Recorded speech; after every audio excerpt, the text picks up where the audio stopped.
শীতের ডিনারে গুড় দিয়ে রুটি, জেনে নিন কি কি ফল হতে পারে। নমস্কার, আপনারা শুনছেন কেটিভি বাংলা পডকাস্ট ফিশ। আপনাদের সঙ্গে আমি নিবেদিতা। শীত মানেই বাঙালির কাছে নলেন গুড়, ঝোলা গুড়, পাতলি গুড়।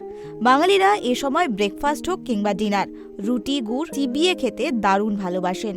গুড় এবং রুটি খেলে শরীরে কি কি প্রভাব পড়ে, চলুন আজ এই পডকাস্টের মাধ্যমে জেনে নিই। শীতের রাতে গুড় দিয়ে রুটি অনেকেরই ফেভারেট। এতে রোগ প্রতিরোধ ক্ষমতা অনেকটাই বেড়ে যায়, এমনটাই পুষ্টিবিদরা মনে করছেন। লোহা, জিঙ্ক, ক্যালসিয়াম, ফসফরাস, ম্যাগনেসিয়াম এবং পটাশিয়াম সবচেয়ে বেশি পরিমাণে থাকে গুড়ের মধ্যে। ফলে রুটির সঙ্গে গুড় খেয়ে রোগ প্রতিরোধ ক্ষমতা আরও বাড়িয়ে তোলে। প্রতিদিন রুটির সঙ্গে গুড় খাওয়া উপকারী বলে মনে করেন ডায়েটিশিয়ানদের একাংশ।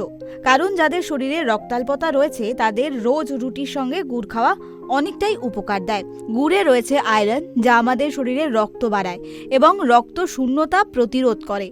গুড়ের রুটি খেলে রক্তে সুগারের মাত্রা অনেকটাই নিয়ন্ত্রণে থাকে, কারণ গুড় ও রুটিতে উপস্থিত পুষ্টি উপাদানে রক্তের শর্করার পরিমাণ আরও বাড়িয়ে দেয়। তাই ডায়াবেটিস রোগীদের গুড় এবং রুটি একসঙ্গে খাওয়া উচিত। শুধু তাই নয়, গুড় ও রুটি খেলে হাড় মজবুত থাকে এবং ত্বক আরও বেশি উজ্জ্বল হয়। ফলে শীতের ডিনারে অবশ্যই আপনারা গুড় রুটি রাখতে পারেন। কেটিভি বাংলা পডকাস্ট আপনাদের কেমন লাগলো অবশ্যই জানান আমাদের কমেন্ট বক্সে।